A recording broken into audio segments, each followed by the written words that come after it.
Bonjour à tous et bienvenue dans ce nouveau tutoriel. Aujourd'hui on se retrouve pour supprimer Cortana sur Windows 10. Allez, c'est parti.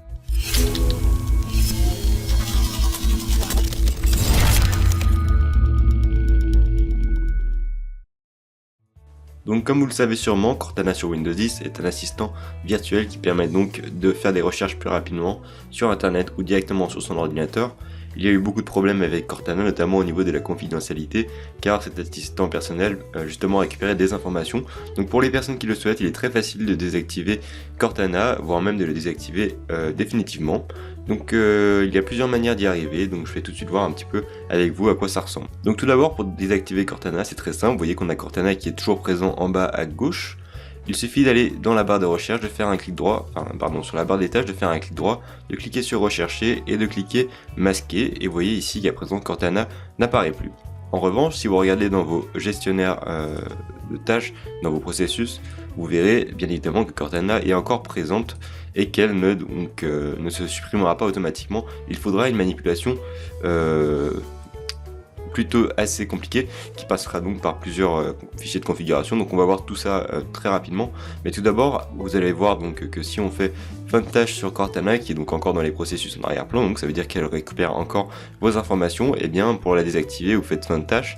Mais vous voyez que au bout de quelques secondes, Cortana va se relancer automatiquement ici. Vous voyez, c'est fait exprès par Windows, comme ça vous ne pouvez pas en réalité désactiver Cortana complètement, elle est toujours en train de récupérer vos informations. Alors l'objectif de ce tutoriel bien évidemment c'est de vous apprendre à désactiver définitivement Cortana de votre ordinateur. Vous voyez qu'à la fin elle ne sera plus présente dans le gestionnaire de tâches. Donc pour cela, il va falloir tout d'abord vous rendre dans l'emplacement de fichier où se situe Cortana. Donc faites un clic droit sur votre Cortana ici, vous allez ouvrir l'emplacement du fichier. Vous voyez que le fichier de Cortana s'appelle comme ceci, voilà ici. Surtout vous ne modifiez pas l'emplacement, vous laissez bien comme c'est ici.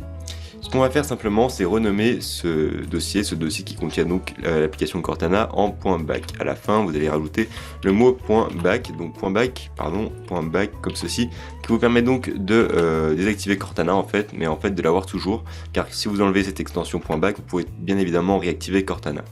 Donc pour l'instant, imaginez que vous vouliez désactiver Cortana. Donc voilà, je laisse le .back, mais en revanche, regardez ce qui se passe quand je tape Entrée pour valider le nom du dossier. Eh bien Windows ne veut pas. Et pourquoi parce que je n'ai pas les droits d'administrateur tout d'abord, mais si je continue avec les droits, vous verrez que le programme est déjà ouvert. Et bien c'est très simple, hein. Vous voyez bien que Cortana ici est ouvert, donc vous ne pouvez pas modifier un fichier qui est ouvert sur Windows sans le fermer auparavant. Et vous voyez bien qu'on ne pourra pas recommencer parce que Cortana est toujours ouverte.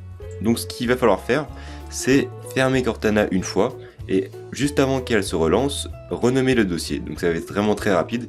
Si vous ne le faites pas avant que Cortana se relance, vous aurez toujours le même problème, c'est-à-dire que vous ne pourrez pas recommencer indéfiniment à renommer votre fichier en .back puisque Windows ne voudra pas. Alors vous allez dans le processus, vous allez accéder aux détails pour retrouver directement le processus qui gère Cortana, ce processus qui s'appelle Search UI, donc pour l'interface de recherche de Windows.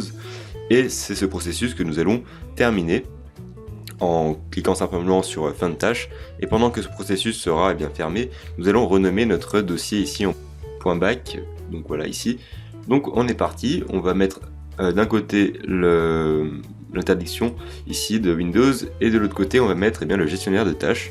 Donc tout d'abord vous faites clic droit ici, vous faites fin de tâche, et vous allez cliquer une fois sur arrêter le processus et tout de suite après cliquer sur recommencer pour que votre dossier se renommé en .back et que votre Cortana soit définitivement désactivé. On est parti, on clique une fois sur arrêter le processus s'arrête, on clique sur recommencer et le fichier est donc renommé avec succès. Vous voyez que Cortana n'a pas eu le temps de se relancer. Si je retourne dans mes processus, je remarque que Cortana n'est plus activé. Donc on a donc réussi à désactiver définitivement Cortana, comme vous le voyez. Le fichier est donc renommé en .back, vous avez bien vu que tout à l'heure on ne pouvait pas parce que Cortana était déjà ouverte. Donc vous avez bien vu comment on fait, hein. On ferme une fois Cortana à l'aide du gestionnaire de tâches et on renomme directement en .back. J'espère que vous aurez compris cette manipulation et que je vous aurai aidé à désactiver Cortana. Et pour réactiver Cortana, c'est très simple, vous faites F2, renommer, clic droit, renommer, et vous allez enlever le .back, la petite extension .back à la fin, et votre Cortana va se réactiver très simplement lorsque vous aurez déconnecté et reconnecté à votre session Windows. Voilà, vous savez donc à présent comment désactiver Cortana. J'espère que cette vidéo vous aura plu. Comme d'habitude, n'hésitez pas à me dire ce que vous en avez pensé, si vous avez des questions. N'oubliez pas que tout ceci doit être fait bien évidemment en ayant les droits d'administrateur. Si cette vidéo vous a plu, n'hésitez pas à laisser un pouce vert, à vous abonner également à la chaîne si vous ne l'êtes pas encore. Et nous, on se dit à très bientôt pour d'autres vidéos sur la chaîne. Merci d'avoir regardé et à très bientôt.